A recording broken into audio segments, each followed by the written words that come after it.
बिस्मिल्लाहिर्रहमानिर्रहीम।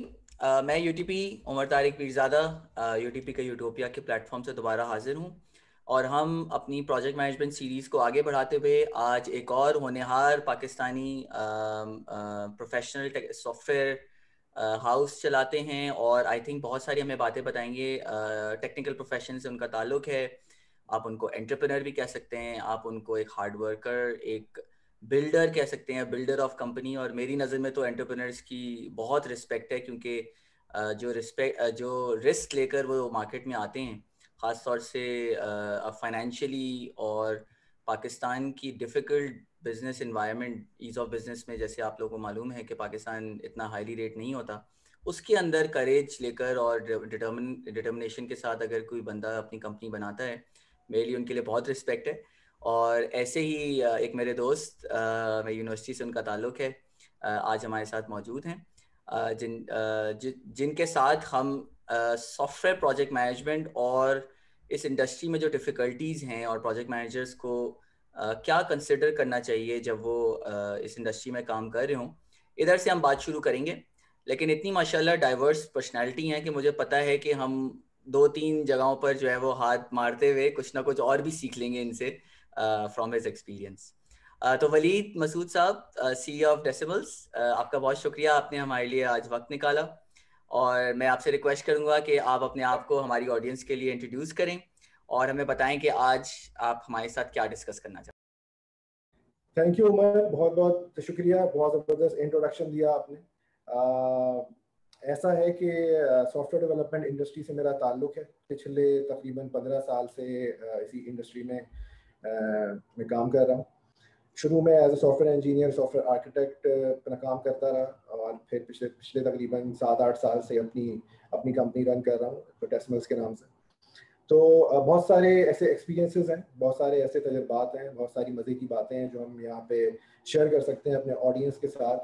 और सही कहा आपने कि बहुत डाइवर्सिफाइड चीज़ें हम यहाँ पे डिस्कस कर सकते हैं। बहुत सारे, सिर्फ प्रोजेक्ट मैनेजमेंट की अगर चीज़ को लेकर हम बात करें तो उसमें बहुत कुछ है जो कि हम अपने यंग प्रोजेक्ट मैनेजर्स के साथ शेयर कर सकते हैं, उनके काम के दौरान जो भी चैलेंजेस उनको फेस हो रहे हैं और उसमें हमने क्या सीखा है अपने फेलियर्स से और अपनी सक्सेस से। बहुत सारे ऐसे प्रोजेक्ट मैनेजमेंट के पेन एरियाज हैं जो कि डिस्कस किए जा सकते हैं। तो यस, लेट्स स्टार्ट।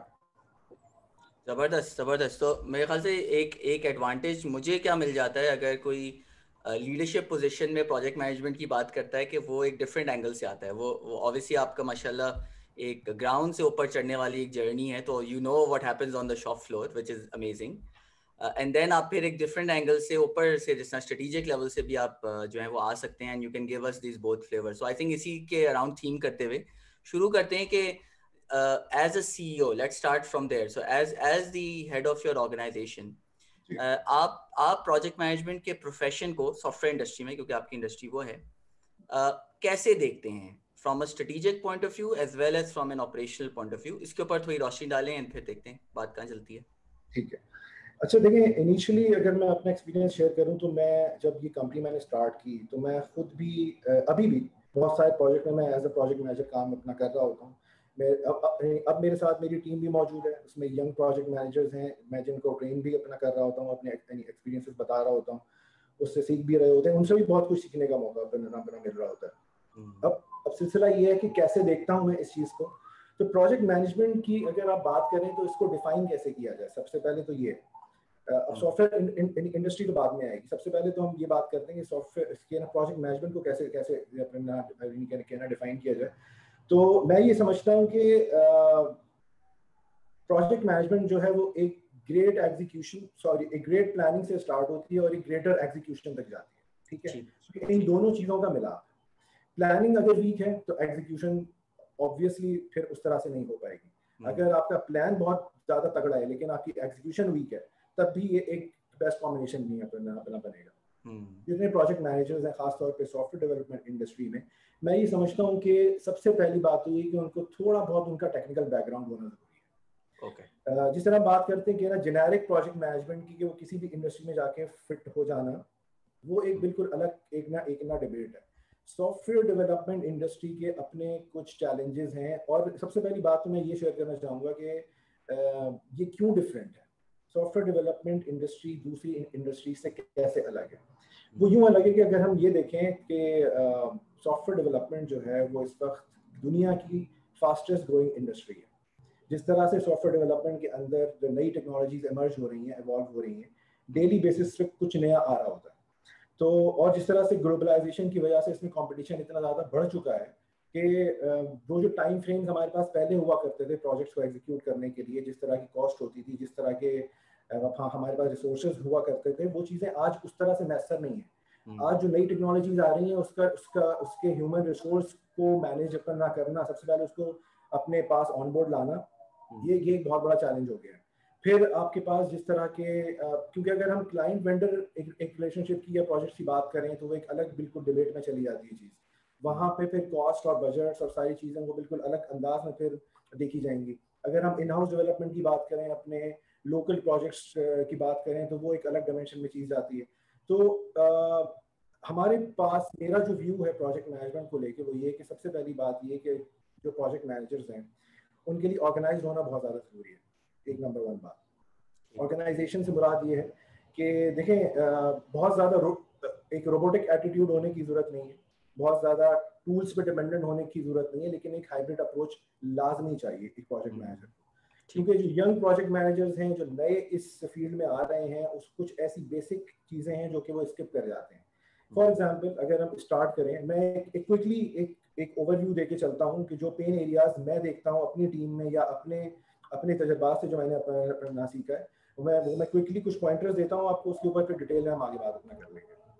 सबसे पहली चीज़ ये है कि रिक्वायरमेंट गैदरिंग का एक फेज है। हर सॉफ्टवेयर डेवलपमेंट के प्रोजेक्ट में सबसे पहला जो फेज है वो है रिक्वायरमेंट गैदरिंग का। पुअर रिक्वायरमेंट गैदरिंग जो है that leads to poor project execution. उसके अंदर आपके प्लान्स भी फेल होते हैं, उसके अंदर आपकी एग्जीक्यूशन भी फेल होती है, आपकी रिसोर्स प्लानिंग भी फेल होती है, सब कुछ उसमें आपका हाथ से निकल जाता है। Number 2, documentation, lack of documentation. Lack of documentation जब आती है, अब मैं थोड़ा सा टेक्निकल हो रहा हूँ इस हवाले से, जहाँ प्रोजेक्ट मैनेजमेंट की बात हो रही है तो वहाँ पे टेक्निकल प्रोजेक्ट मैनेजमेंट लाजमी आएगी जब हम सॉफ्टवेयर प्रोजेक्ट मैनेजमेंट की बात कर रहे हैं। तो जो लैक ऑफ डॉक्यूमेंटेशन है वो एक बहुत बड़ा एक कंसर्न है। उसकी बहुत सारी वजूहात हैं कि वो लैकिंग क्यों ना हो जाती है। प्रोजेक्ट मैनेजर्स क्या विलिंग नहीं होते उसको करने के लिए, या ऐसे कौन से ऐसी क्या क्या वजूहात हैं कि वो डॉक्यूमेंटेशन जो है वो ओवरलुक हो जाती है, जो कि रिक्वायर्ड है किसी भी प्रोजेक्ट को अपना सक्सेसफुली एग्जीक्यूट होने के लिए। तीसरी चीज़ आ जाती है इसके अंदर बहुत इंपॉर्टेंट, वो है skill set, right resource pool. ठीक। चौथी चीज़ जिसके ऊपर हम बात करेंगे वो है चेंज मैनेजमेंट, जो कि किसी भी प्रोजेक्ट में बहुत बड़ा रोल प्ले अपना करता है। और पांचवी चीज़ है आपकी बजटिंग एंड कॉस्ट। तो ये 5 एरियाज जो हैं ये बहुत इंपॉर्टेंस रखते हैं किसी प्रोजेक्ट के ना सक्सेसफुल होने में। तो आगे बढ़ते हैं इसी हवाले से, इन 5 एरियाज को भी हम डिस्कस करते हैं और फिर आगे मजीद। बिल्कुल ठीक। तो लेट्स जंप इनटू इट। आपके एक्सपीरियंस में अब आपने ये जो 5 एक तरह से आपने साइकिल ही कवर कर लिया हमारा जो एंड टू एंड अगर हम बात करें, जो कि प्रोजेक्ट मैनेजर का फोकस एक प्रोजेक्ट पे किन चीज़ों पे होता है वो इन चीज़ों पे ही होता है।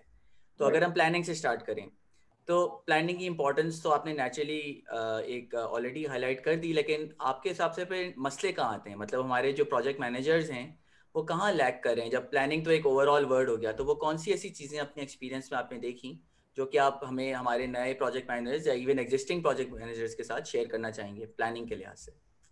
ठीक है, अच्छा, इसमें जब हम प्लानिंग में आ गए तो सबसे पहले हमने ये चीज़ समझ लेनी है कि हमारा जो रिक्वायरमेंट गैदरिंग का फेज था, मैं उसको प्लानिंग से अलग रखता हूँ। Okay. Requirement gathering is phase 1 and planning is phase 2। Once आपका जब आपका स्कोप पूरा फाइनलाइज हो गया है और वो अप्रूव्ड है फ्रॉम द बिजनेस टीम्स और द क्लाइंट, इसके बाद हम कह रहे हैं कि हमारा scope of work is finalised, हमारी requirement gathering is fully completed, now we are moving forward to the planning phase. ठीक हो गया। अगर रिक्वायरमेंट गैदरिंग और स्कोप ऑफ वर्क में हमने डिटेल्स स्किप कर दी हैं, तब हमारी प्लानिंग और सारी चीज में हमेशा लूप होल्स रहेंगे। अज्यूम कर लेते हैं कि वो रिक्वायरमेंट गैदरिंग और सारी चीजें हमारी फुलफिल हो गई, पूरी तरह से कंप्लीट हो गई। अब हम आगे मूव फॉरवर्ड कर रहे हैं प्लानिंग फेज में।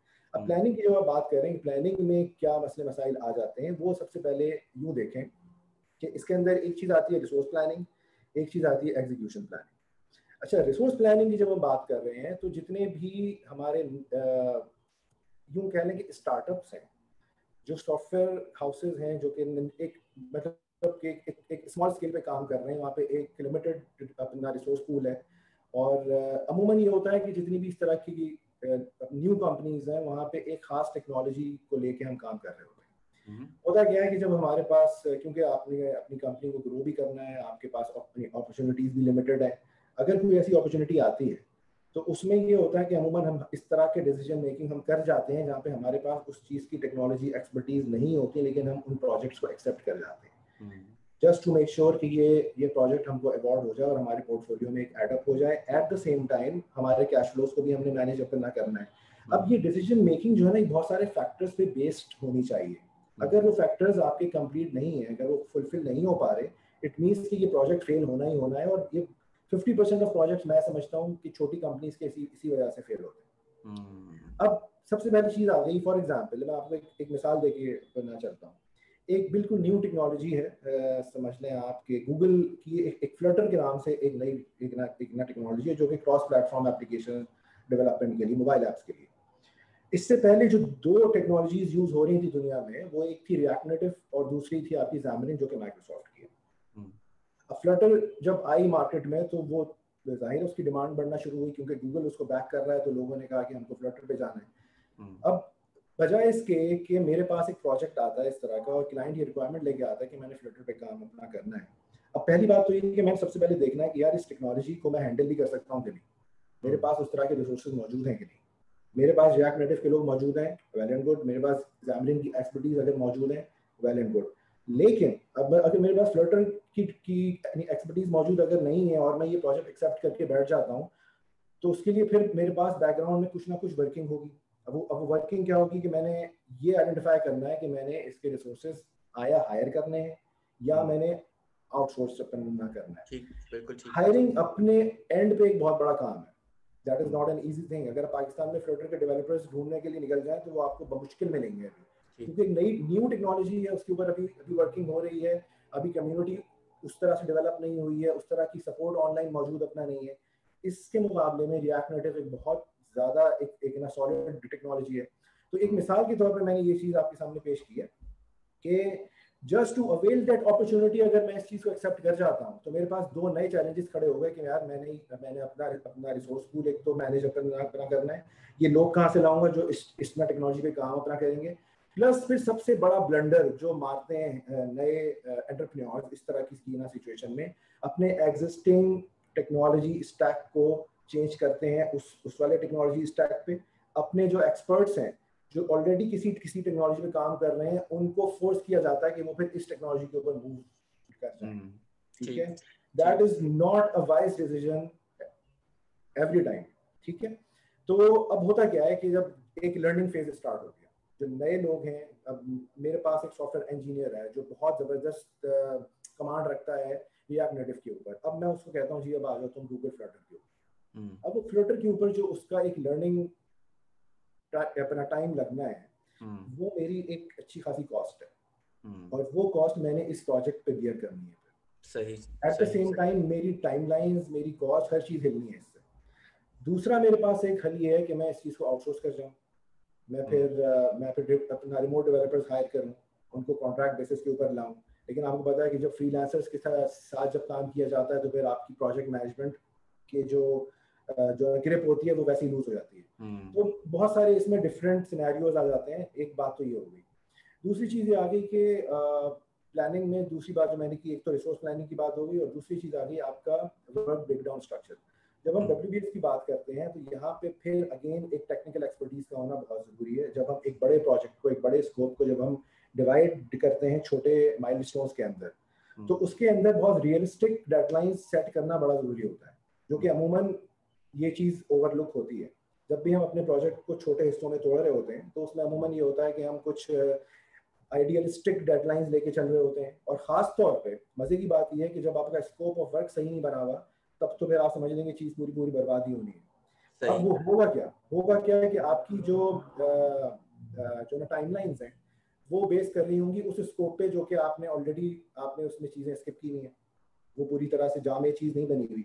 और जब आपकी स्कोप ऑफ वर्क के ऊपर वो टाइमलाइंस बनी और एट द सेम टाइम आपके पास एक्सपर्टीज भी नहीं है, आपने उसमें अपनी लर्निंग भी करनी है, एट द सेम टाइम आपने उसमें एक्सपेरिमेंट्स भी करने हैं, वो सारी चीज़ों का जो टाइम लगना है वो आप उसमें कैलकुलेट नहीं कर पाते, क्योंकि that is not a normal scenario. ये आपके लिए एक फर्स्ट टाइम सिनेरियो है, आपने उसमें कितनी रिसर्च रिक्वायर्ड है और सारी चीज़। देखिए, तजर्बे के साथ तो बहुत कुछ सीखा जाएगा, लेकिन अभी हमारा फोकस क्या है कि वो लोग जो ये गलतियां दोहराने लगे हैं उनको हम इन चीज़ों से आगाह अपना कर दें कि वो इनको दोबारा से ना दोहराएं। तो अपने जो माइलस्टोन्स हैं उनको बहुत बहुत रियलिस्टिक होकर प्लान करना पड़ेगा, उनकी डेडलाइंस को बहुत अच्छे से प्लान करना पड़ेगा, और जितना ज़्यादा डिटेल लेवल तक जा सकें वो जाएं। डॉक्यूमेंटेशन एक ऐसी चीज़ है जिससे हर प्रोजेक्ट मैनेजर थोड़ा सा बचता है, ये एक नेचुरल चीज़ है। इवन प्रोजेक्ट मैनेजर्स के सॉफ्टवेयर इंजीनियर भी बचते हैं, दूसरे प्रोफेशंस भी बचते हैं, क्योंकि ये थोड़ा सा एक ड्राई काम है। क्योंकि प्रोजेक्ट मैनेजर की, मैं अपनी अगर बात करूँ, अपनी ज़ाती बात कर रहा हूँ, कि मेरे साथ ये हमेशा होता है कि जब भी कोई नया प्रोजेक्ट स्टार्ट होता था तो मेरी कोशिश होती थी बस फौरन से स्टार्ट हो जाए, एग्जीक्यूशन फेज में लेट्स गेट टू इट। हाँ, और वो जो ड्राई काम है उसकी प्लानिंग करनी है, उसको बाकायदा पूरा डॉक्यूमेंट करना है, उसके टूल्स पे काम करना है, फलाना, ये एक थोड़ा सा समझ लें कि डिमोटिवेटिंग चीज़ होती थी। और एट द सेम टाइम बहुत मजे की बात, एक बात मैं आपको ये बताऊं कि ये जो डॉक्यूमेंटेशन और प्लानिंग फेज होता है ना, इसको अमूमन छोटी कंपनीज, यंग प्रोजेक्ट मैनेजर्स इसको चार्ज नहीं करते। ये बहुत इंपॉर्टेंट फैक्टर है एफर्ट में। इस एफर्ट को आप काउंट नहीं करते, इस एफर्ट को आप चार्ज नहीं करते। और जब एक ऐसी एफर्ट जब आप इनपुट कर रहे होते हैं जो कि आपकी टाइमलाइंस, ऑब्वियसली जब आप प्लानिंग के अंदर एक हफ्ता लगाएंगे और आपका प्रोजेक्ट 3 महीने का है तो वो एक हफ्ता आपको खलेगा ना, फिर यार मैं डॉक्यूमेंटेशन किए जा रहा हूँ, ये एक हफ्ता और कम हो गया, क्योंकि शॉर्ट डेडलाइंस, आजकल कंपटीशन इतना ज़्यादा है, क्लाइंट्स को बहुत जल्दी जल्दी चीज़ें चाहिए। अब जिस तरीके से जो जो जो स्टार्टअप कल्चर है ग्लोबली, वो जिस तरह से टेक्नोलॉजी साइड के ऊपर ग्रो कर रहा है उतना किसी और सेक्टर में नहीं है। जितने भी आप नए स्टार्टअप देखेंगे वहाँ पे ज्यादातर टेक्नोलॉजी बेस्ड स्टार्टअप्स हैं, तो वो रोज रोज नई चीजें लॉन्च हो रही हैं, इतना ज्यादा कंपटीशन है, लोगों के पास टाइम फ्रेम बहुत कम है, क्लाइंट्स की तरफ से बहुत ज्यादा एक फोर्स होती है। पहले जिन प्रोजेक्ट के ऊपर 6 महीने का आपको टाइम मिल जाता था, आज मुश्किल से 3 महीने का टाइम मिलता है। तो इन सारी चीजों को जब ये सारे बर्डन एक प्रोजेक्ट मैनेजर के ऊपर होते हैं तो उसके लिए डॉक्यूमेंटेशन एक बहुत बड़ा काम बन जाती है। लेकिन इस वक्त ये समझना जरूरी है कि वो 2 दिन जो बचाएगा अपनी प्लानिंग के, वो उसको 2 हफ्ते की कॉस्ट देंगे फिर आगे जाके। बिल्कुल, तो इस चीज को समझना बहुत जरूरी है। तो अपनी डॉक्यूमेंटेशन, अपनी वर्क प्लानिंग, उसकी माइन्यूट डिटेल्स को डॉक्यूमेंट करना, उसको तोड़ना और उस हिसाब से उसका टाइम निकालना और सारी planning, this is very important. इसको स्किप बिल्कुल ना करें और इसके ऊपर जो जायज टाइम बनता है उसको दें, ताकि आपके पूरे प्लान के अंदर कोई चीज भी ऐसी ना हो जो कि आपने ओवरलुक की हो, जिसकी वजह से आगे जाके फिर आपको एक सेटबैक देखना पड़े। अच्छा वलीद, ये आपने एक बड़ी इंटरेस्टिंग बात की कि डिटेल में जाएं, मतलब टाइम निकालें उस डिटेल में जाने के लिए एट द अर्ली स्टेज, वो रिक्वायरमेंट्स गैदरिंग आपने कहा, क्योंकि उसकी बेसिस पे फिर प्लानिंग होगी।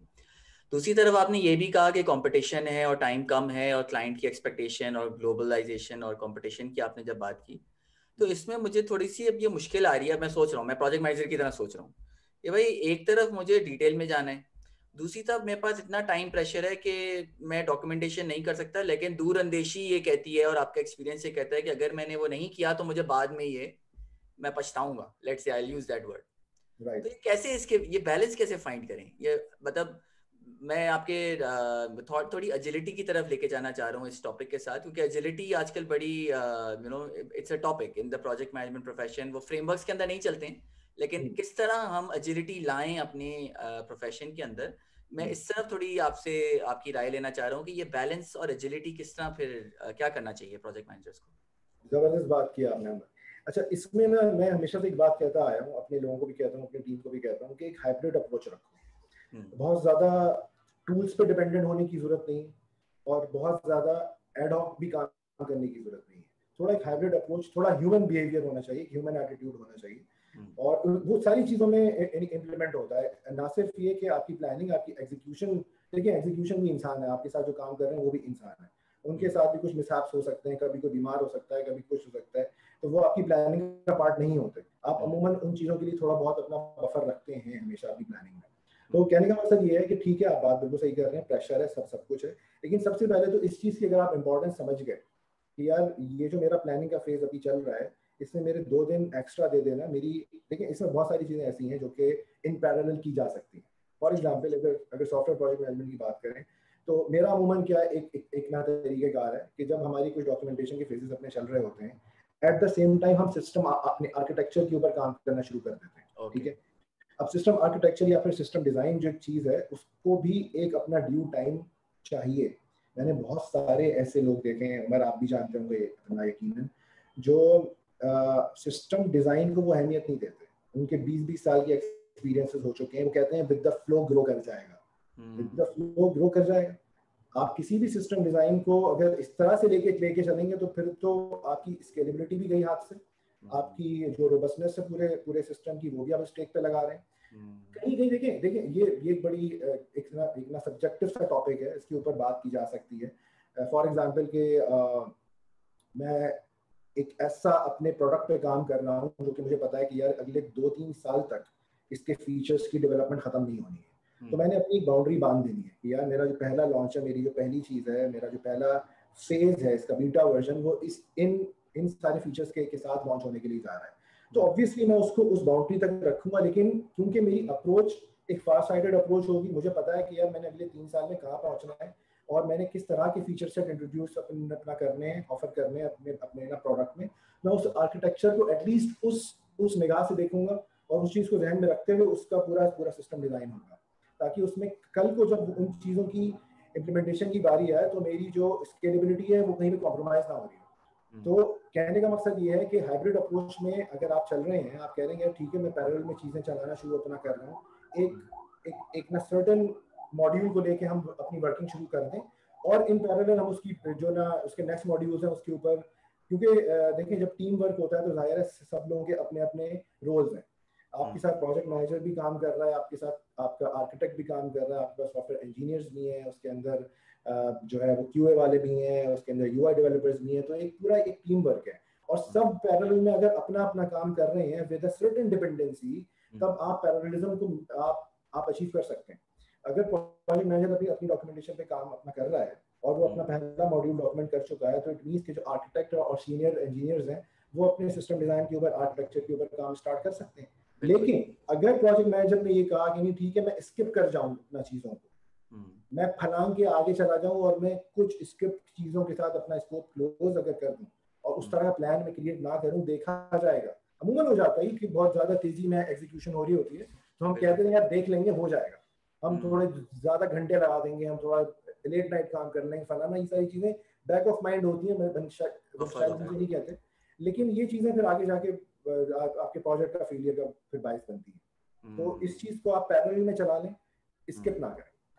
ठीक है, मतलब आप ये कह रहे हैं कि ऐसा अज्यूम ना करें कि हर चीज़ सीक्वेंशियल होगी। आपकी रिसोर्स प्लानिंग में ये कंसिडरेशन होनी चाहिए कि बहुत सारी चीज़ें आप पैरेलल कर सकते हैं ताकि आप अपनी टाइम को जो है वो ऑप्टिमाइज कर सकें। बिल्कुल ठीक है, पॉइंट आ गया आपका। आगे चलते हैं आपके फेज में, आपके फेज के साथ चलता हूँ। रिक्वायरमेंट्स गैदरिंग और प्लानिंग हमने थोड़ी सी टच कर ली, आगे चलते हैं। अब क्या मतलब आप बजट्स की बात करेंगे, किस तरफ लेके जाएंगे अब इस क्योंकि चेंज मैनेजमेंट इस चीज से बहुत ज़्यादा जुड़ी हुई है। ये देखें एक नॉर्म है एक सॉफ्टवेयर डेवलपमेंट इंडस्ट्री का कि रिक्वायरमेंट्स कभी भी फ्रॉम डे वन फाइनलाइज नहीं होते। अगर मैं कितना ही कह लूँ कि यार मेरा जो पूरा स्कोप ऑफ वर्क है वो फाइनलाइज हो चुका है, क्लाइंट के लिए वो कभी भी फाइनलाइज नहीं होता। ठीक है, तो एक तो सबसे पहले हमने इस चीज़ को ध्यान में रखते हुए, अब इसमें आ जाती हैं दो चीज़ें जो एक्सपीरियंस प्रोजेक्ट मैनेजर्स हैं। अगर मैं उमर आपसे बात करूँ, मैं आपसे कहूँगा उमर आप पिछले 15-18 साल से आप प्रोजेक्ट मैनेजमेंट अपना कर रहे हैं, कोई भी नया प्रोजेक्ट जब आपके पास आता होगा तो जो एक सेट ऑफ रिक्वायरमेंट्स आपके पास आती हैं, फॉर एग्जांपल के 10 सेट ऑफ रिक्वायरमेंट्स हैं, तो 3 रिक्वायरमेंट्स आप खुद ही एडअप कर देते होंगे उसमें कि यार ये तो लाजमी आनी है, इसके अंदर इसका पार्ट है, ये तो नेचुरली इस प्रोजेक्ट का पार्ट होना है, राइट। तो ये तो एक चीज हो गई जो आप इनिशियली लेके चलें। शायद नए प्रोजेक्ट मैनेजर इस चीज को उस तरह कॉन्फर्म ना कर सकें, लेकिन वक्त के साथ ये चीजें उनके अंदर आ जाएंगी। दूसरी बात ये होगी कि चेंज मैनेजमेंट जो है एक ऐसी चीज है कि क्लाइंट्स का एक माइंडसेट है कि यार जब चीज बनना शुरू होगी और हमारे सामने आएगी तब हम उसमें कहेंगे यार इसको अब यूं कर देते हैं, इसको यूं कर देते हैं। तो ये एक नेचुरल फिनोमेना है, हम इसको किसी भी तरह बहुत हार्ड एंड फास्ट लॉक नहीं कर सकते कि नहीं भाई यही है, यही होना है, ऐसे ही हम अपना चलेंगे। तो उस चेंज मैनेजमेंट को टैकल कैसे किया जाए, उसमें टाइम भी आपका एड अप हो रहा है, उसमें कॉस्ट भी आपकी लग रही है, उसकी सही जो वो है क्या कहना चाहिए एक प्रोसेस है वो कैसे फॉलो किया जाए, कि देखिए बहुत सारी चीज़ें ऐसी हो जाती हैं, क्लाइंट्स पहले से बात कर रहे होते हैं कि जी 10 to 20% कस्टमाइजेशन ध्यान में रखिएगा जी, ये तो होनी है। ठीक। अबे 10 to 20% मेजर कौन करेगा? सब्जेक्टिव छोड़ दिया आपने। बहुत सब्जेक्टिव छोड़ दिया आपने। तो ये हम्म, तो बिल्कुल मैं समझता हूँ कि ये नहीं होना चाहिए। और कितना ही नया स्टार्टअप है, कितना ही वो नए प्रोजेक्ट्स के लिए समझना डेस्परेट है, लेकिन इन चीज़ों को अकाउंट फॉर ना करें। ये चीज़ें आप अपने अपने प्लान में रखें कि जब भी चाहिए। और आप अपने क्लाइंट को देखें, कम्युनिकेशन बहुत इंपॉर्टेंट है। जितनी ज़्यादा कम्युनिकेशन आपकी स्ट्रांग होगी अपने क्लाइंट्स के साथ, अपनी टीम के साथ, उतना ज़्यादा आपकी एग्जीक्यूशन, आपकी प्लानिंग बहुत अच्छी रहेगी। तो ड्यूरिंग प्लानिंग, ड्यूरिंग एग्जीक्यूशन अपने क्लाइंट को कम्युनिकेशन में रखें, उसको अपडेटेड रखें अपनी प्रोग्रेस से। और जो भी चीज़ आप करते जा रहे हैं और जो भी चीज़ें नई आती जा रही हैं, उसको फिर एक एक एक, एक ना सब प्रोजेक्ट का पार्ट बनाते रहें। यूँ कहते हैं हम कि अपनी अपनी विश लिस्ट का पार्ट बनाते रहें। अपने करंट प्रोजेक्ट को छेड़ने की जरूरत नहीं है। इसमें यूँ हो सकता है कि अगर मैं 10 रिक्वायरमेंट्स लेके आ गया, उन 10 रिक्वायरमेंट्स को आप जरूर डिस्कस करें, उनकी बिजनेस रिक्वायरमेंट्स को बिजनेस पर्सपेक्टिव से डिस्कस करें और उसकी सेवेरिटी, उसकी प्रायोरिटी को डिस्कस करें, और उस हिसाब से आप अपना डिसीजन लें कि जी ये 10 रिक्वायरमेंट्स में से 2 ऐसी चीजें हैं कि जिसके बगैर मेरा फर्स्ट लॉन्च ही पॉसिबल नहीं है, राइट। लेकिन 8 चीजें ऐसी हैं जो कि हम फेज 2 में कर सकते हैं। तो फेज 2 को आप एक प्रोजेक्ट बी बना के अपना स्टार्ट करेंगे once your project a is completed. लेकिन अगर आपने उसको इसी में समझ दिया तो ये देखें बहुत सारे ऐसे क्लाइंट्स होते हैं जो कि एक साथ पूरा हवाई जहाज लॉन्च करना चाहते हैं, ठीक है। वो कभी भी नहीं चाहते कि यार पहले मैं एक छोटे स्कोप से स्टार्ट करूं और फिर मैं उसको आहिस्ता आहिस्ता, जो एक MVP की एक चीज होती है उसके ऊपर उनका बिलीव ही नहीं होता। लेकिन आपका तजर्बा है, आपकी फील्ड है, आप उस पोजीशन को उसको ना समझें और उसी हिसाब से आप अपने क्लाइंट्स को इन चीज़ों के बारे में आगाह भी करें और उनको सेम पेज पे लाके उनके लिए ज़िंदगी आसान बनाएं, बजाय इसके कि अपने लिए ज़िंदगी को मुश्किल अपना कर लें। मतलब पहले से थोड़ी एक्सपेक्टेशन सेटिंग हो जाए क्लाइंट के साथ कि भाई टोटली एक्सेप्टेबल के चेंज तो आएगा, वी अप्रिशिएट दैट। ऐसा नहीं होता कि आपने पहले से पूरा खाका सोच लिया, लेकिन ऐसा भी नहीं हो सकता कि आपका एक खुला आपको एक रास्ता मिला हो कि आप चेंजेस लाते रहें फिर हम डिलीवर नहीं कर पाएंगे। ये आई थिंक ये एक एक्सपेक्टेशन मैनेजमेंट वाला जो एलिमेंट आपने कहा, आई थिंक ये भी बहुत इंपॉर्टेंट है। जो यूजली आई बिलीव आप ये कहना चाह रहे हैं कि जो नए स्टार्टअप्स होते हैं वो अपने बिजनेस को लेने के चक्कर में वो कॉम्प्रोमाइज कर लेते हैं कि नहीं भाई ऐसा ना हो कि क्लाइंट जो है वो किसी और के पास चला जाए और वो बाद में फिर जो है आपके कॉस्ट के ऊपर इम्पैक्ट करता है। ठीक है, बहुत अच्छा पॉइंट आ गया इसके अंदर। इसके बाद कहाँ लेके जाएंगे आप हमें हमारी जर्नी में चेंज के बाद? Budget and cost. ठीक, बजट की बात कर लेते हैं। पर मैंने ये देखा है कि बजट और कॉस्ट की अगर बात करें तो अगर स्पेसिफिक सिर्फ सॉफ्टवेयर इंडस्ट्री की हम बात कर लें तो वो जो मेजॉरिटी प्रोजेक्ट्स हैं उनका फेल होना ही बजट और कॉस्टिंग की वजह से होता है। अब अगेन वही वाली बात आ जाती है कि अगर इनकरेक्ट या पुअर स्कोप या डॉक्यूमेंटेशन, गलत प्लानिंग, फिर गलत बजट्स और गलत कॉस्ट और गलत टाइमलाइंस, और जब वो प्रोजेक्ट अपनी टाइमलाइंस को, अपनी कॉस्ट को फिर क्रॉस करने लग जाता है तो आपकी मोटिवेशन ऑटोमेटिकली फिर लूज होना शुरू हो जाती है। बहुत सारे ऐसे प्रोजेक्ट्स हैं, बहुत सारी ऐसे नए स्टार्टअप्स हैं जिनके बारे में मैंने ये देखा कि आए, बहुत ही ज़बरदस्त अंदाज में आए मार्केट में, प्रोजेक्ट्स भी लिए, लेकिन वो प्रोजेक्ट्स आगे उस तरह चल नहीं सके। वो प्रोजेक्ट फेल होना शुरू हो गए, वो नॉन रिस्पॉन्सिव हो गए, क्लाइंट्स उनसे बदजन हो गए, फिर वो दूसरी जगह गए, उनका मार्केट में नाम भी खराब हुआ और सारी चीज़। तो अब मैं तो इसको पूरे होराइजन को कवर कर रहा हूँ। इसमें इसके अंदर ना सिर्फ सॉफ्टवेयर कंपनीज हैं, उसके अंदर हमारे फ्रीलांसर्स भी शामिल हैं। फ्रीलांसर के साथ सबसे बड़ा पेन एरिया ये होता है कि वो खुद ही डेवलपर भी होता है, वो खुद ही प्रोजेक्ट मैनेजर भी होता है, वो खुद ही सब कुछ होता है, उसने सभी सब कुछ अपना अपना करना है। तो फ्रीलांसर्स के लिए भी एक बहुत एक इम्पॉर्टेंट चीज़ ये है कि अपनी कॉस्टिंग, अपनी चीज़ों को इम्पोर्टेंस दें। गलत कॉस्टिंग करना और ये सारी चीज़ आपके प्रोजेक्ट को फेल करेगी, क्योंकि देखिए after all business is about profitability, it's about finance. आप अगर सही कमा नहीं रहे तो इन दी एंड आपकी मोटिवेशन को लूज होना ही होना है। हम बहुत ज़्यादा इसमें टेक्निकल चीज़ों में नहीं जाएंगे, लेकिन जो चीज़ें हमने पहले डिस्कस की हैं उन सब चीज़ों को अगर आप ओवरलुक करेंगे तो आपकी कॉस्टिंग भी फेल होगी, आपकी जो बजटिंग है वो भी फेल होगी, और एट द सेम टाइम अगर आप जस्ट टू एक्सेप्ट के, या आप यूँ कह लें किसी अपॉर्चुनिटी को ग्रैब करने के लिए अगर आप लो कॉस्ट पे जा रहे हैं या आप लो प्राइसेस पे काम कर रहे हैं, तो फिर अपने आप को आप मेंटली प्रिपेयर्ड रखें उसके लिए। ठीक ठीक, ये ना हो कि आपको कल जाके एहसास होना शुरू हो कि यार ये तो मतलब मेरे दोबारा में नहीं आ रहा और ये मैंने क्या कर दिया। और मेरे पास दूसरी अपॉर्चुनिटीज आना शुरू हो गई जो कि उससे बेहतर है, तो ये प्रोजेक्ट फिर आपका फिर कॉम्प्रोमाइज होना शुरू हो गया। तो ओवरऑल अगर बिजनेस की बात करें तो एक फ्रीलांसर भी एक बिजनेस ही कर रहा है, छोटी कंपनी बड़ी कंपनी सब बिजनेस कर रहे हैं। बिजनेस में आपका कमिटमेंट सबसे ज्यादा इंपॉर्टेंस रखता है। जो कमिटमेंट आप कर चुके हैं एटलीस्ट उसको पूरा करें और फिर दूसरी अपॉर्चुनिटीज के ऊपर जाएं। ये मत सोचें कि ये करने से ये मेरे हाथ से निकल जाएगा काम। जो ऑलरेडी आपने अपनी प्लेट में ले लिया उसको तो फिनिश करना है और फिर दूसरी चीज के ऊपर मूव ऑन करना है। तो और ये ओवरऑल एथिकली भी अच्छा है, आपके बिजनेस प्रिंसिपल्स के हिसाब से भी अच्छा है, और आपकी मार्केट वैल्यू जो है वो उससे बेहतर ही होगी, खराब नहीं होगी। लेकिन वंस आपने क्रेडिबिलिटी वाली बात है, क्रेडिबिलिटी वाली बात है। तो ये मैं बहुत सारी बातें शायद इसमें ले आया हूँ, शायद आई डोंट नो कि वो थोड़ा मैं शायद टॉपिक से हट गया हूँ, आई डोंट नो। नहीं बिल्कुल हम बिल्कुल अच्छे ट्रैक पे जा रहे हैं, बिकॉज हम एक्चुअली अब हम एक ऐसी स्पेस में आ गए हैं जो कि आपने स्टार्टअप्स को प्रोजेक्ट मैनेजमेंट से बहुत अच्छी तरह लिंक कर दिया है कि भाई अपना जब आप कोई भी काम कर रहे हैं तो एक फ्लो में चलें। तो प्लीज कंटिन्यू, हम अच्छे फ्लो में चल रहे हैं। हाँ, तो कहने का मतलब मेरा यही है कि ये कॉस्टिंग और बजटिंग जो है ना इसको बहुत कोर इंपॉर्टेंस दें, क्योंकि यही आफ्टर ऑल आपकी सक्सेस है किसी भी प्रोजेक्ट की। बिजनेस के अंदर सक्सेस है क्या, वो फिर आपकी फाइनेंशियल ग्रोथ ही है और कुछ नहीं है। इसमें ये कहना कि यार ये ना ग्रीडी बात हो रही है, ऐसा कुछ नहीं है। बिजनेस में फाइनेंशियल स्टेबिलिटी, फाइनेंशियल ग्रोथ ही सब कुछ है।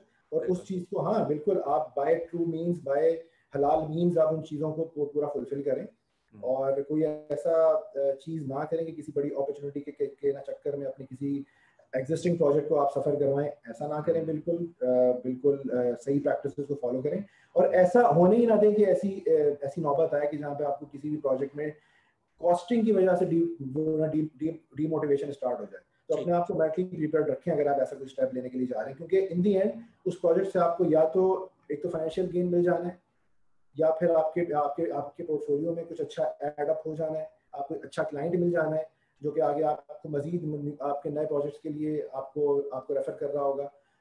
और इस प्रोजेक्ट के फेल होने से यही सारी चीजें आपकी कॉम्प्रोमाइज हो जानी है। तो कोई एक छोटा प्रोजेक्ट जो हमें देखने में छोटा लग रहा होता है उसके साथ बहुत सारे बिगर बेनिफिट्स एसोसिएटेड होते हैं। तो उन सब चीजों को ध्यान में रखे फिर आगे। ठीक मेरे ख्याल से ये अच्छा स्पेस है जिसमें हम थोड़ी रिसोर्स की भी बात कर लें, क्योंकि ये कॉस्ट एलिमेंट जो है वो ऑब्वियसली रिसोर्स के साथ बहुत क्लोजली एसोसिएटेड है।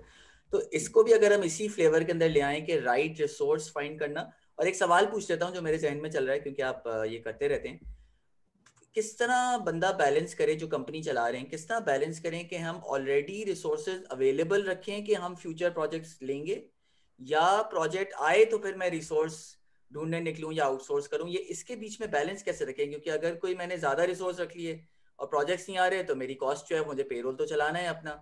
दूसरी तरफ अगर कोई बहुत जबरदस्त अपॉर्चुनिटी आई तो मैं उस लेट्स से टेंडर पर या उस प्रोजेक्ट पर जो है वो अच्छी तरह अप्लाई नहीं कर सकूंगा क्योंकि मेरे पास वो टीम दिखाने की नहीं है। तो ये किस तरह इसके बीच में जो है वो बैलेंस किया जाए? बहुत अच्छा सवाल है हमारी। इसमें देखिए एक अप्रोच ये होती है, क्योंकि ये आपके ऑर्गेनाइजेशन के मॉडल पे भी डिपेंड अपना करता है कि आपका ऑर्गेनाइजेशन का मॉडल क्या है। बहुत सारे ऐसे एंटरप्रेन्योर्स हैं जो कि कोई परमानेंट टीम हायर नहीं करते, वो काम ही सिर्फ रिमोट रिसोर्सेज के साथ करते हैं या फिर फ्रीलांसर्स के साथ करते हैं और बहुत अच्छा कर रहे हैं, इसमें कतई कोई ऐसी बुराई नहीं है। उस मॉडल के साथ अगर वो सेटिस्फाइड हैं, अगर कंफर्टेबल हैं तो बिल्कुल किया जा सकता है। एक टिपिकल ऑर्गेनाइजेशन का मॉडल ये होता है कि आपके पास अपनी कोर रिसोर्सेज आप हायर करते हैं अपने परमानेंट बेसिस के ऊपर, और वो कोर रिसोर्सेज देखिए इनिशियली देखिए ये तो बड़ा चैलेंजिंग है और हर ऑर्गेनाइजेशन के लेवल पे चैलेंजिंग होता है, क्योंकि आपकी ह्यूमन रिसोर्स कॉस्ट जो होती है वो अमूमन खासतौर पे सॉफ्टवेयर और आईटी प्रोजेक्ट्स में या आईटी इंडस्ट्री में वो सबसे ज्यादा आपका एक्सपेंस होता है और एट द सेम टाइम वही आपका एनी एसेट भी है। तो सबसे पहले आइडेंटिफाई करना ये जरूरी है कि ऐसे कोर जो जेडीज हैं, ऐसे कौन सी जॉब डिस्क्रिप्शन हैं जो कोर आपकी ऑर्गेनाइजेशन का पार्ट बननी चाहिए, जिनका पूरा साल आपको जरूरत है किसी भी प्रोजेक्ट में, वो जिसका पार्ट रहेंगे। उसके अलावा जो ऐसे रिसोर्सेज हैं जो कि आपको लगता है कि यार ये प्रोजेक्ट वाइज मेरे पास इनकी रिक्वायरमेंट होती है, ये मैं थ्रू आउट द ईयर इनको ना तो अफोर्ड कर सकता हूँ और ना मेरे पास उसकी मनी के थ्रू आउट द ईयर उसकी जरूरत होती है, उनको आप फिर कॉन्ट्रैक्ट बेसिस के ऊपर लेके जा सकते हैं। और ऐसे बहुत सारे रिसोर्सेज अवेलेबल हैं, ह्यूमन रिसोर्सेज अवेलेबल हैं जो कि कॉन्ट्रैक्ट बेसिस पे काम कर रहे होते हैं। तो ये जो बैलेंस है ये इसी तरह बन सकता है कि आपने अपनी ऑर्गेनाइजेशन का मॉडल इस हिसाब से डिफाइन कर देना है। लेकिन ये बहुत इंपॉर्टेंट है कि जो कोर लोग रिक्वायर्ड है, मिसाल के तौर पे बहुत मजे की बात है मेरी सॉफ्टवेयर और आईटी सेक्टर के अंदर हमारे पास टेक्निकल स्टाफ तो बड़ा ज़बरदस्त होता है, हम बहुत उसके ऊपर सब कुछ सोच लेते हैं, अपना कर लेते हैं। मार्केटिंग और सेल्स को हम बिल्कुल भूल जाते हैं। सही, होते ही नहीं हमारे पास, लोग ही नहीं होते। सीईओ समझते हैं कि यार ये हमारा ही काम है, ये हम ही कर लेंगे, हम खुद कर लेंगे। सही। तो बस आपकी खत्म है ग्रोथ। ये सेल्स और मार्केटिंग के बगैर बिजनेस कैसे ग्रो हो ही नहीं सकता। तो यहाँ पे अब ये बहुत बहुत जरूरी चीज है कि इंस्टेड फॉर एग्जांपल अभी मेरे पास एक ना सिचुएशन है कि मैं 3 टेक्निकल रिसोर्सेज हायर करूं और साथ में मेरे पास 2 अपना मार्केटिंग के रिसोर्सेज हायर हो जाएं। ठीक है, अब फॉर एग्जांपल मेरे पास अभी लिमिटेड बजट्स हैं, तो मैंने ये अपनी स्ट्रेटेजिक डिसीजन मेकिंग अपनी करनी है कि यार जो मेरे पास रिसोर्सेज हायर करने मैंने ना टेक्निकल, उनके बगैर मेरा गुजारा हो सकता है क्या, अगले 1 महीने तक मैं उसको डिले कर दूं क्या, मार्केटिंग और सेल्स की टीम मुझे इतनी ज़्यादा ज़रूरी इस वक्त रिक्वायर्ड है कि उसके बगैर मेरा काम नहीं हो सकता। तो डेफिनेटली मार्केटिंग सेल्स ये वो लोग हैं, ये वो रिसोर्सेज हैं, ये वो आप समझ लें कि डिपार्टमेंट्स हैं जिनको हम अगर ओवरलुक कर जाएं तो बिजनेस की प्रोग्रेस स्टैग्नेंट हो जाए, वो आगे ग्रो ही नहीं कर सकती। और अमूमन सॉफ्टवेयर कंपनीज में बहुत सालों तक ये लोग टीम का पार्ट नहीं बनते और बाद में जाके फिर आइडेंटिफाई होता है कि ओहो ये हमने क्या कर दिया। क्योंकि अमूमन क्या हो रहा होता है कि आप क्लाइंट रेफरेंसेस से ही आपको प्रोजेक्ट्स मिल रहे होते हैं, एक साइकिल चल रही होती है, एक क्लाइंट के लिए कर दिया फिर उसी के किसी, तो आप उस तरफ उस डायरेक्शन में सोचते ही नहीं है। तो वो जो एक्सपोनेंशियल ग्रोथ होनी है ऑर्गेनाइजेशन की, वो बिल्कुल कॉम्प्रोमाइज हो जाती है। तो बस एक खास एक सर्टेन पेस में ऑर्गेनाइजेशन ग्रो करती है, 1-2 प्रोजेक्ट्स, बड़े प्रोजेक्ट, 3 प्रोजेक्ट्स आप एक साथ लेके चल रहे हैं, 20-25 30-50 लोगों का आपके पास स्टाफ है, और वो जो चीज़ अपॉर्चुनिटी आप देख ही नहीं रहे हैं जो आपकी मार्केटिंग और सेल्स की टीम से क्रिएट हो सकती है, वो वहाँ पे कॉम्प्रोमाइज़ हो जाती है। तो ये स्ट्रैटेजिक डिसीजंस हैं जो लेने होंगे एंटरप्रेन्योर्स को। तो बहुत सारे ऐसी जेडीज हैं जो कि आप आउटसोर्स कर रहे हैं, आप उसको कॉन्ट्रैक्ट बेसिस पे रखें, 4 लोगों को आप अपने पास ऑन। ठीक, बहुत अच्छा। आई थिंक आपने हमें एक जर्नी के थ्रू लेके गए। मुझे तो ऐसा लग रहा है कि ये हम जो है वो एक नए, कोई अगर नया अपना बिजनेस सेटअप कर रहा हो, कोई नया सॉफ्टवेयर कंपनी सेटअप कर रहा हो, तो ये 30-40 मिनट्स जो हमने डिस्कशन की, इसके अंदर एक पूरी जर्नी की तरह आपने बता दिया किन किन चीज़ों का ख्याल रखना है और कौन सी चीज़ें। ऑब्वियसली कोई परफेक्ट रेसिपी तो होती नहीं है, लेकिन अपनी कोशिश होती है कि बंदा अपना एक्सपीरियंस शेयर करे कि भाई मैंने ये सीखा और आप क्या इवॉल्व कैसे करते हैं। और आई थिंक ये हर डिस्कशन में यही, मुझे तो यही मजा आता है कि मैं डिफरेंट एक्सपीरियंसेस जो है खुद भी सीख रहा होता हूँ और हमारी ऑडियंस को भी पहुंच रहा होता है। तो आई थिंक थोड़ा समरी की तरफ चलते हैं वली। आज हमने जो है कोशिश की कि हम एक एंटरप्रेन्योर के दिमाग से जो है हम प्रोजेक्ट मैनेजमेंट के फ्लेवर को लाएं एक सॉफ्टवेयर की इंडस्ट्री के अंदर। आई थिंक ये हमारी कोशिश थी, जो थैंक यू, आपने बड़ा अच्छा हमें लेके चले। शुरू में आपने रिक्वायरमेंट्स की बात की कि किसी भी एक जर्नी को शुरू करने से पहले, प्रोजेक्ट की बात करें, इसी प्रोजेक्ट को शुरू करने से पहले ये क्लियर हो जाना चाहिए कि भाई आप करने क्या जा रहे हैं, आपने डिलीवर क्या करना है, और उसके अंदर आप जितनी डिटेल कैप्चर कर सकें और जितनी डिटेल डॉक्यूमेंट भी कर सकें, जो कि आपने सही बात की कि थोड़ा सा ऐसा काम होता है जो I don't wake up in the morning कि आज मुझे जाके डॉक्यूमेंटेशन करनी है, मतलब that is not really exciting, लेकिन जरूरी है। आई थिंक उसकी इंपॉर्टेंस आपने जो है वो एस्टैब्लिश कर ली कि ये बाद में और ओवरऑल प्रोजेक्ट में सपोर्ट करेगी। तो शुरू में रिक्वायरमेंट्स क्लियर हो, उसके बाद फिर हम प्लानिंग के अंदर जाएं, और प्लानिंग में ये सब चीज़ें आ जाती हैं कि भाई ये कैसे डिलीवर होगा, उसकी एग्जीक्यूशन कैसे होगी, उसके लिए क्या हमें नीड होगी, और उस इसी के दौरान आपने एक्सपेक्टेशन सेटिंग की बात की जो चेंज मैनेजमेंट में फिर लिंक हो जाती है कि क्लाइंट को आप जितना कम्युनिकेट करते रहें और इंगेज रखें कि भाई आपकी रिक्वायरमेंट्स क्लियर कर ली हैं, हम थोड़ा सा चेंज के लिए जगह रखेंगे, लेकिन ऐसा नहीं हो सकता कि आप जब दिल चाहे आपका आप हमें चेंज दे दें और हम उसको इंकॉर्पोरेट कर लें, क्योंकि वो डायरेक्ट आपके बॉटम लाइन पे आपके कॉस्ट के ऊपर जो है वो इम्पैक्ट कर रहा है। उसके बाद आपने हमारे साथ चेंज की बात की, विच आई थिंक प्रॉबली हम इतना उसकी फेयर चांस नहीं दे सके उस सेक्शन को, लेकिन चेंज जो है वो कॉस्ट के बाद, अगर कॉस्ट मैनेजमेंट की हम बात करें, वो आपका मेक और ब्रेक सिचुएशन भी कभी कभी हो जाता है, क्योंकि एक ऐसी रिक्वायरमेंट आ गई क्लाइंट से जिसके बगैर उसका वो जो दिमाग में उसका प्रोडक्ट है वो कंप्लीट नहीं होगा, लेकिन वो शुरू में आइडेंटिफाई नहीं हुआ था। अब आप ऐसी सिचुएशन में आ गए हैं कि भाई अब क्या करें, क्योंकि at the end of the day the end goal is the same कि हमें क्वालिटी प्रोडक्ट डिलीवर करना है अपने क्लाइंट के लिए, लेकिन कॉस्ट आपकी टाइट हो रही है। तो चेंज का एलिमेंट आपने टच किया, लेकिन आई थिंक वो की पार्ट यही थी कि एंगेजमेंट, कि क्लाइंट को हमेशा विजिबिलिटी रहे कि भाई देखें रियलिस्टिक बात जो है वो ये है कि हमने इसको आइडेंटिफाई नहीं किया था। और फिर आई थिंक बहुत अच्छा आपने उसको लिंक किया फिर कॉस्ट बजट्स और रिसोर्सिंग के साथ के फिर आप जो एक अच्छी पोजीशन में है कि आप अपनी बजट प्लानिंग भी कर सकते हैं, आप अपनी कॉस्ट को भी मैनेज करना, और फिर कहाँ आपने वो कोर रोल्स जो हैं अपनी कंपनी के अंदर रखने हैं जो कि आपको पूरे साल इस्तेमाल करने हैं, तो मेक सेंस कि आप अपने पेरोल पे ले आएँ। और कौन से ऐसे वो रोल्स हैं जो कि आपको ऑन अ प्रोजेक्ट बेस ज़रूरत पड़ेगी, जो कि आप अपने इन एंड आउट करते रहें। और उनकी ऑब्वियसली आज हमने मोबिलाइजेशन की बात नहीं की, लेकिन फिर मोबिलाइजेशन पर एक की एलिमेंट हो जाता है कितना जल्दी आप एक नए रिसोर्स को अपने पास ला सकें और उनको चला सकें। और फिर ये सेल्स वाला एलिमेंट जो कि usually software companies under estimate करती हैं कि हाँ भाई जो सीईओ साहब हैं और जो सी लेवल फाउंडर्स हैं वो ही अपने जो है वो वास्तों के जरिए और रेफरेंसेस के जरिए जो है वो काम आता रहेगा, और जनाब कोई मसला ही नहीं है। जबकि एक प्रॉपर ऑर्गेनाइजेशन चलाने के लिए एक पाइपलाइन वाला एलिमेंट जो है वो नेसेसरी है कि बिजनेस डेवलपमेंट भी एक तरफ होती रहे, सेल्स मार्केटिंग, ताकि पीछे काम वालों को जो है वो काम बनता रहे। तो बहुत खूबसूरती से आपने ये एक कम वक्त में, आई थिंक यही आपका एक्सपीरियंस हमारे साथ बात कर रहा है कि आपने कम वक्त में नटशेल के अंदर आपने एक हमें पूरी जर्नी दी, और मैं आपका बहुत शुक्रगुजार हूँ। और कुछ आप ऐड करना चाहेंगे वलीद कंक्लूडिंग कमेंट्स में, और फिर आप अपनी गुफ्तगू कंक्लूड करते हैं? नहीं उमर, बहुत मजा आया। देखिए इसमें ये था कि बहुत सारे ऐसे पॉइंट्स थे, बहुत सारी ऐसी बातें हमने डिस्कस की जिनके ऊपर पूरे पूरे सेशंस हो सकते हैं और बहुत सारी बातें हो सकती हैं। तो जाहिर है हमारे पास एक लिमिटेड टाइम है, उस लिमिटेड टाइम में हम जितना ज़्यादा प्रिसाइज होके और जो की एलिमेंट्स हैं उनको डिस्कस हमने कर लिया। और बहुत मेरे लिए एक ज़बरदस्त चीज़ थी कि आपने मुझे इस प्लेटफॉर्म पे इनवाइट किया और मुझे मौका दिया कि मैं अपनी तरफ से कुछ ऐसा शेयर कर सकूं जो लोगों के काम आ सके। तो एक ज़बरदस्त एक्सपीरियंस रहा मेरे लिए भी, बहुत मज़ा आया मुझे। ठीक है, ज़बरदस्त, बहुत शुक्रिया वलीद। और आपकी बात सही है, ये तो एक अच्छे इनिशिएटिव की तरह मैंने शुरू किया है कि हम पाकिस्तानी प्रोजेक्ट मैनेजमेंट प्रोफेशनल्स, और ऑब्वियसली इवेंचुअली हमारा प्लान है कि ये एंटरप्रेन्योरशिप करिकुलम का पार्ट हो जाए। There has to be some अगर क्वालिटी करिकुलम जिसके अंदर आजकल की लर्निंग का तरीका ही वीडियोस के through and self learning self paced है। तो एक तो ये इंटेंशन है, और टॉपिक्स इवॉल्व करेंगे। ये मैंने कोई इस तरह क्लोज प्लान नहीं किया हुआ कि भाई ये चीज़ इस सीरीज में डेवलप करनी है। मेरे दिमाग में है कि भाई मैं जब ह्यूमन बींग्स को और इंडिविजुअल्स एंड एक्सपर्ट्स को लाऊंगा तो नेचुरली कन्वर्सेशन इवॉल्व करेगी, नए टॉपिक्स निकलेंगे, और फिर उसके बाद कन्वर्सेशन जो है वो आगे चलती रहेगी। That's why it's a series और सीरीज की तरह हम इंशाल्लाह इसको चलाएंगे।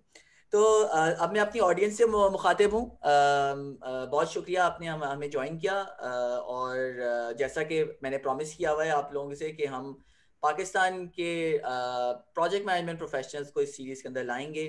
माशाल्लाह बहुत एक्सपीरियंस हमारे पास मौजूद है, मुल्क के अंदर मुल्क के बाहर, और बहुत ज़बरदस्त काम जो है हमारे होनहार पाकिस्तानी प्रोफेशनल्स जो हैं वो कर रहे हैं। तो मेरा इंटेंशन शोकेस करना भी है उनको, और साथ ही साथ उनसे हमें जो सीखने का मौका मिले हमारी नेक्स्ट जनरेशन को, हमारी यूथ को, वो भी जो है इस चैनल के थ्रू मिलता रहे।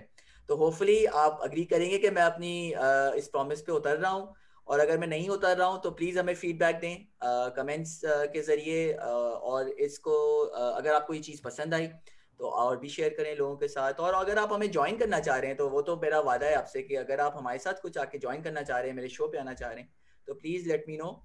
मैं आपको ऑन बोर्ड करूँगा, हम रिकॉर्ड करेंगे, और फिर your word to the rest of the world. तो इसके साथ ही मैं जो है यूटीपी इस चैनल से आज के लिए आपसे इजाज़त चाहता हूँ। इंशाल्लाह अगली दफ़ा एक और एक्सपर्ट के साथ दोबारा हाजिर होंगे। तब तक के लिए अस्सलाम वालेकुम, अपना बहुत सारा ख्याल रखें। पाकिस्तान जिंदाबाद।